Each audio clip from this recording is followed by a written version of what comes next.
Ayatollah Ali খামেনির শোক সমাবেশে মানুষের ঢল। আমেরিকার ধ্বংস আর প্রতিশোধের স্লোগানে উত্তাল ইরান। ইসরায়েলের হিটলিস্টে ইরানি দুই শীর্ষ নেতার নাম। ভয়াবহ এই চক্রান্ত রুখে দিল কারা? কোন শক্তিতে ঘুরে দাঁড়াচ্ছে ইরান? আয়াতুল্লাহ আলী খামেনির দাফনের পরই আসছে বড় সিদ্ধান্ত। কেন যুক্তরাষ্ট্রের সঙ্গে সম্পর্কে ফাটল সৌদি আরবের? মধ্যপ্রাচ্যে কি নতুন শক্তির আবির্ভাব? আমেরিকার ধ্বংস আর প্রতিশোধ স্লোগানে উত্তাল তেহরানের গ্র্যান্ড মসাল্লা প্রাঙ্গণ। ইরানের প্রয়াত সর্বোচ্চ নেতা আয়াতুল্লাহ আলী খামেনির শেষ বিদায়ে যুক্তরাষ্ট্রের বিরুদ্ধে এভাবেই প্রতিবাদ জানাচ্ছে লাখো ইরানি। মার্কিন প্রেসিডেন্ট ডোনাল্ড ট্রাম্প বলেছেন, আয়াতুল্লাহ আলী খামেনির জানাজা ভালোভাবে সম্পন্ন করতে ইরানকে 7 দিনের ছুটি দিয়েছে আমেরিকা। তবে মার্কিন প্রেসিডেন্টের এসব মিষ্টি কথায় আস্থা নেই ইরানের। হামলার শঙ্কা একেবারেই উড়িয়ে দিচ্ছে না তেহরান। হরমুজ নিয়ে কড়া হুঁশিয়ারি দিয়েছেন ইরানের পার্লামেন্ট স্পিকার বাগের গালিবাফ। শহীদ আরাফাতের ডেস্ক রিপোর্ট।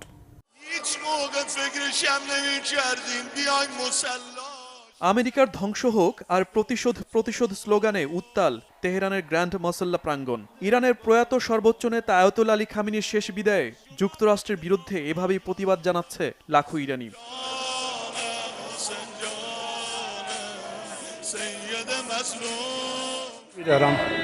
আমরা প্রয়াত সর্বোচ্চ নেতা আয়াতুল্লাহ আলী খামেনিকে বিদায় জানাতে এসেছি, কিন্তু আমরা অবশ্যই তাঁর রক্তের প্রতিশোধ নেব। এখানে উপস্থিত প্রত্যেকেই তাদের সর্বোচ্চ নেতা হত্যার বিচার চায়। যদিও মার্কিন প্রেসিডেন্ট ডোনাল্ড ট্রাম্প বলেছেন, আয়াতুল্লাহ আলী খামেনির জানাজা ভালোভাবে সম্পন্ন করতে ইরানকে 7 দিনের ছুটি দিয়েছে আমেরিকা। এটাকে আমেরিকার মহানুভবতা হিসেবে আখ্যা দিয়েছেন তিনি। তবে মার্কিন প্রেসিডেন্টের এসব মিষ্টি কথায় আস্থা নেই ইরানের। হামলার শঙ্কা একেবারেই উড়িয়ে দিচ্ছে না তেহরান।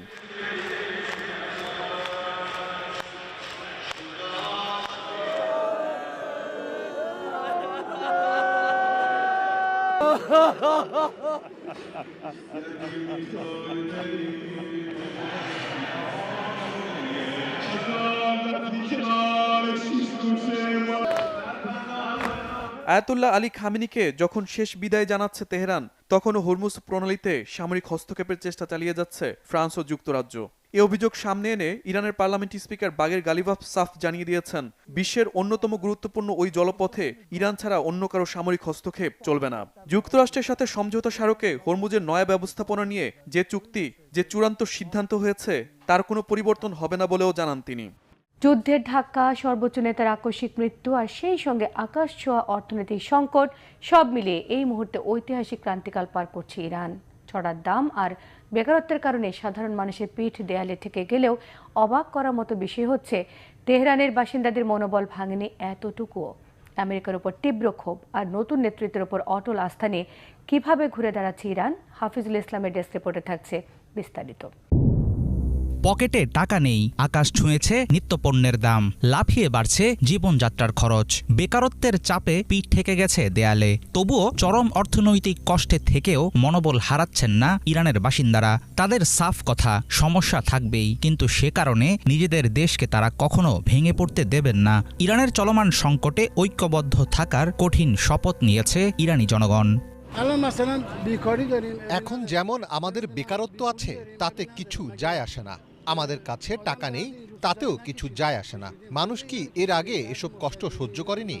আমরা এগুলো সবই সহ্য করেছি। বাড়ি ভাড়া দেওয়ার কষ্ট, জিনিসপত্রের চড়া দামের কষ্ট, আমরা এই সব কিছুর মধ্য দিয়ে গিয়েছি। এই সামান্য সমস্যাগুলোর জন্য আমরা আমাদের দেশকে ভেঙে পড়তে বা হারিয়ে যেতে দেব না। ইরানের এমন ক্রান্তি লগ্নেও দেশের ভবিষ্যৎ নিয়ে জোর আশাবাদী ইরানের মানুষ। দ্রব্যমূল্যের ঊর্ধ্বগতি ও অর্থনৈতিক সংকটের ভেতরেও তারা দেখছে সমৃদ্ধ ও উন্নত আগামীর ছবি। তেহরানের বাসিন্দাদের কথায় শোনা গেল সেরকমই দেশপ্রেম আর আত্মবিশ্বাসের সুর।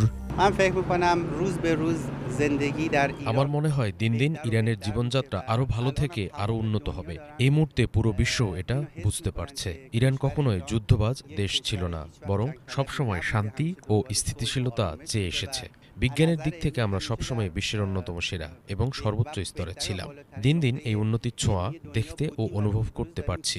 এই বিষয়টি নিয়ে আমার ছেলের সাথে অনেকবার কথা বলেছি। সে আমাকে বারবার বলেছে, দেশের সেরা স্কুলে পড়াশোনা করা সত্ত্বেও শেষ পর্যন্ত সে নিজের দেশের জন্যই কাজ করতে চায়। সাধারণ মানুষের ঘুরে দাঁড়ানোর লড়াইয়ের মাঝেই ইরান জুড়ে এখন শোকের স্তব্ধতা।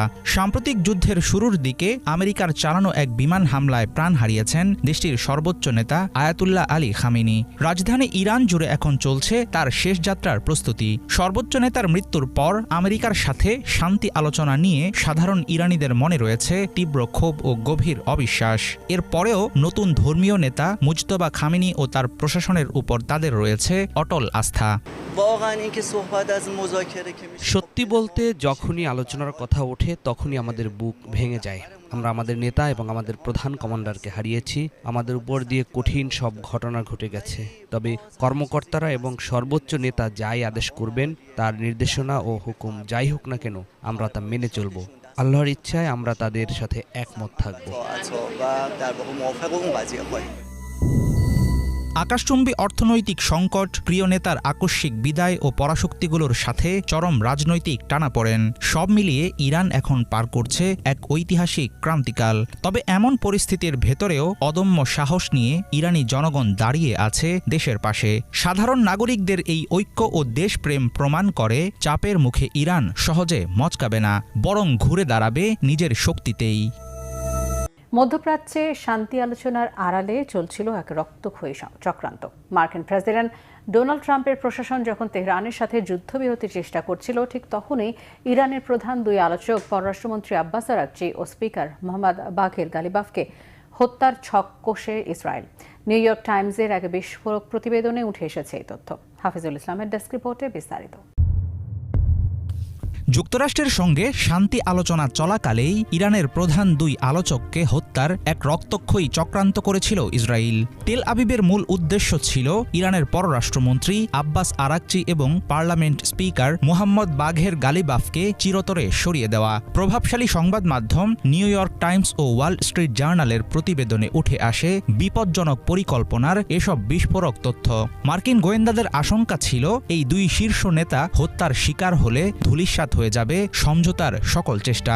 পরিস্থিতির ভয়াবহতা আঁচ করে দ্রুত হস্তক্ষেপে বাধ্য হয় ওয়াশিংটন। ইরানের হাই প্রোফাইল নেতাদের বাঁচাতে কী পদক্ষেপ নিয়েছিল ট্রাম্প প্রশাসন?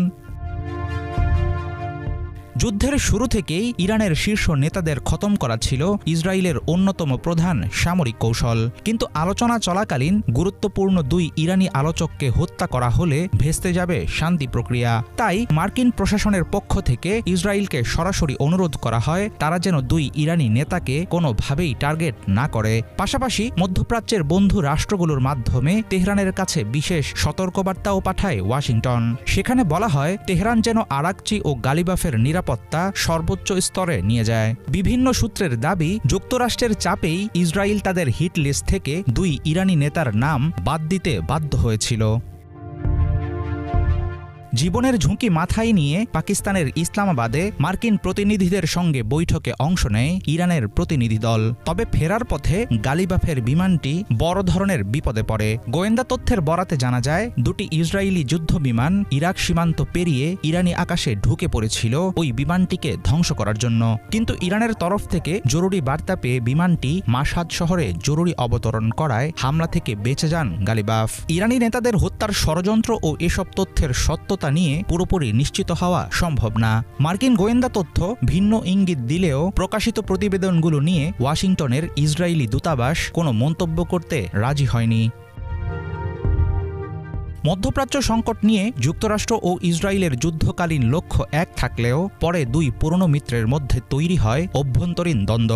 সাময়িক চুক্তির মাধ্যমে হরমুজ প্রণালী সচল করা ও যুদ্ধ থামাতে মরিয়া ছিল ওয়াশিংটন। অথচ অন্যদিকে শান্তি প্রক্রিয়াকে নিজেদের জন্য বড় বিপর্যয় হিসেবে দেখছিল ইসরায়েল। বেনিয়ামিন নেতানিয়াহু ও তার উগ্রপন্থী নীতি নির্ধারকদের ভয় ছিল চুক্তি সফল হলে কোটি কোটি ডলারের তহবিল পাবে তেহরান, আর সেই টাকায় আরও শক্তিশালী করবে নিজেদের পরমাণু কর্মসূচি। ইরানে এখন চলছে সর্বোচ্চ নেতা আয়াতুল্লাহ আলী খামেনির শেষ বিদায়ের প্রস্তুতি। শোকের আবহ থাকলেও ইসলামিক বিপ্লবী গার্ড বাহিনী ইরান জুড়ে নিজেদের নিয়ন্ত্রণ আরও শক্ত করেছে। আয়াতুল্লাহ খামেনি বেঁচে না থাকলেও তার পুত্র মুজতবা খামেনির নেতৃত্বে নতুন উদ্যমে ঘুরে দাঁড়াচ্ছে তেহরান। এই নতুন নেতৃত্ব ইরানের ক্ষেপণাস্ত্র কর্মসূচি ও আঞ্চলিক প্রক্সি নেটওয়ার্ককে দুর্বল হতে দেয়নি, বরং আরও সুসংহত করেছে। অন্যদিকে প্রধান মিত্র ইসরায়েলকে নিয়ন্ত্রণে রাখতে না পারায় খোলাখুলি এভাবে সামনে এসেছে মার্কিন প্রশাসনের চরম ব্যর্থতার প্রমাণ। ভেনেজুয়েলায় ভূমিকম্পের ৮ দিন পর ধসে পড়া ভবনের নিচ থেকে একজনকে জীবিত উদ্ধার করা হয়। এদিকে জারি আছে হতাহতদের উদ্ধারের প্রাণান্তকর প্রচেষ্টা। এর মধ্যে ২৫০০ ছাড়িয়েছে মৃতের সংখ্যা, এখনও নিখোঁজ ৫০,০০০-এরও বেশি।